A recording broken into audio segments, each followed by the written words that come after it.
Media के लोगों और मीडिया के लोगों पे बहुत जिम्मेदारी है।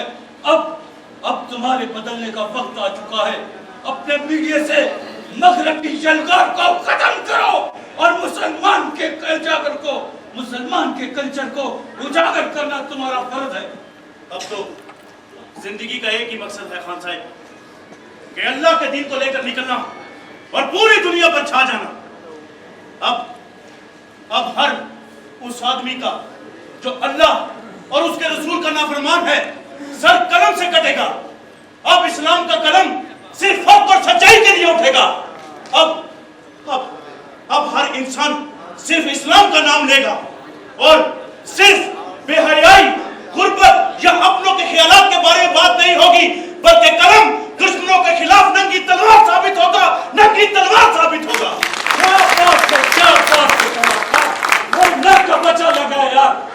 आज कुदरत का कमाल देखो, नई सदी ने क्या तब्दीली दिखाया है।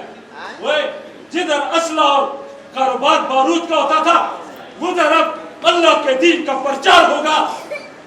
रब दी धरती ते रब दा निजाम होएगा। ये साडा ही नहीं, सारी दुनिया के मुसलमानों का ऐलान है। लेकिन ये रब का निजाम उस वक्त दुरुस्त होगा जब कुरान मुकद्दस की आखिरी आयत, जिसमें अल्लाह रब्बुल इज्जत ने सूरह आल इमरान में फरमाया है, वातसिबू बिहब्लिल्लाहि जमीअन वला तफर्रकू, और तुम सब मिलकर अल्लाह की रस्सी को मजबूती से थामे रखो और तफरके में ना पड़ो। अरे यहूद और नसरा तुम्हारे तफरके, तुम्हारे जंग और जदल से, तुम्हारी लड़ाई से फायदे उठा रहा है। मत भूलो कि जो बोस्निया में, जो कश्मीर में, जो शाम में हो रहा है, अगर मुसलमान मुत्तहिद होकर सीसा पिलाई दीवार बन के उनके सामने खड़े ना हुए तो फिर तुम्हें अपनी बारी का इंतजार करना पड़ेगा, अपनी बारी का इंतजार करना पड़ेगा।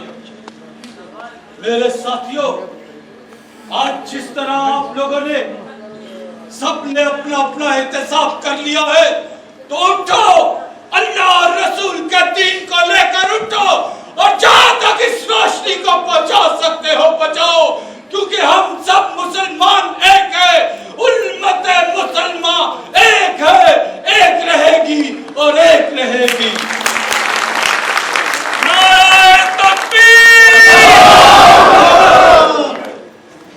Thank you.